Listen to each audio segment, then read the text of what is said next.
As with everything we do in life, we learn every day from everything we do, and we're no different in the fire investigations world, and we've learned over time. Tucson Fire Captain Andy Skaggs says most of us may not even realize that safety features on everyday items were created thanks to a fire investigation.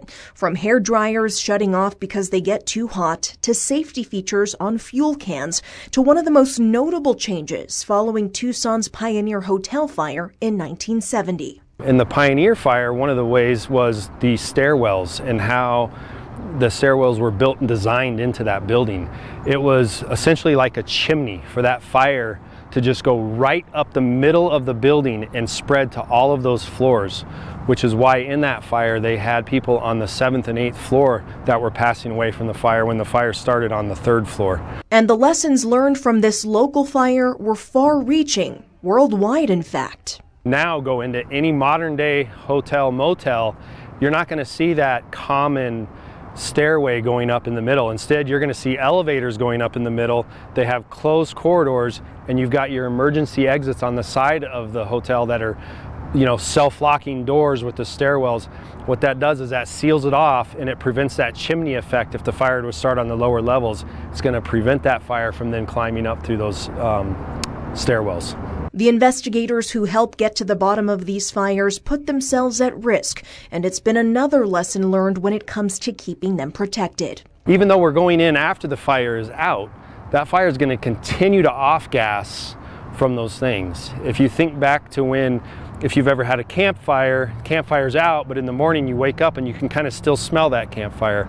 Now imagine that in a closed environment inside that house.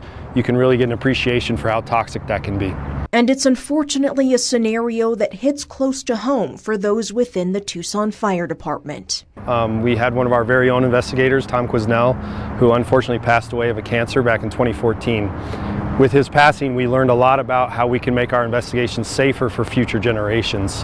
And as you saw with my investigator Andy putting on his gear, the Tyvek is one of those things, as well as that air pack that he has on there to keep his lungs with clean air as he goes into those fires. These investigators are always learning, and the end goal remains the same. Part of that is investigating why they happen in the first place. And a lot of times we're going to come to conclusions where we can make things better or safer.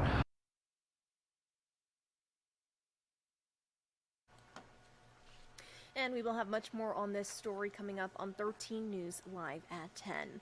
To our next story for this evening, credit card debt is up nearly 16% compared with last year. Americans have racked up a collective $1.2 trillion in credit card debt as of September. Consumer investigator Rachel DePompa talks with an expert about strategies that you can use to tackle those balances in today's Watching Your Wallet. Debts are up and incomes are not up as fast as inflation, which means it's hard out there for a lot of Americans who are trying to repay their debts. All these other factors just keep getting in the way. According to a credit card debt study by NerdWallet, 89% of Americans are trying to pay off their debts over the next year, but 50% say the rising cost of goods will affect their ability to do so.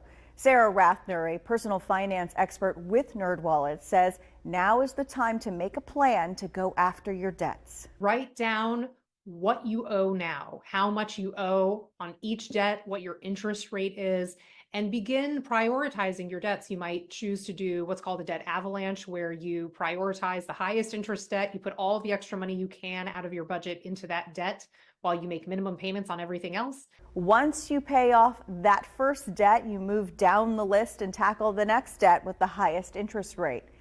You could also prioritize your debts by balance and pay off the smallest balance debt first, so you can move on to the next quickly, which can be motivating. If you have credit card debt, do not even think about cashback rewards or travel rewards right now, because the interest you're paying on that balance will wipe out the value of any rewards you earn. Depending on the card and how much debt you have, it could wipe out the value in just a couple of months.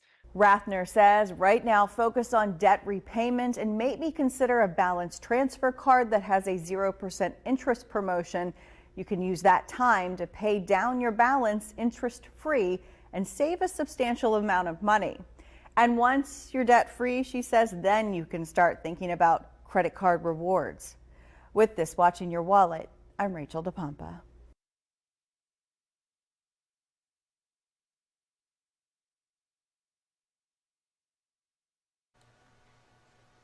We hope you're having a great evening and will join us for 13 News Live at 10 for more news and weather. For now, here's a live look out at Tucson this evening. See those lights glistening and that sun setting. Hope you're having a great week so far.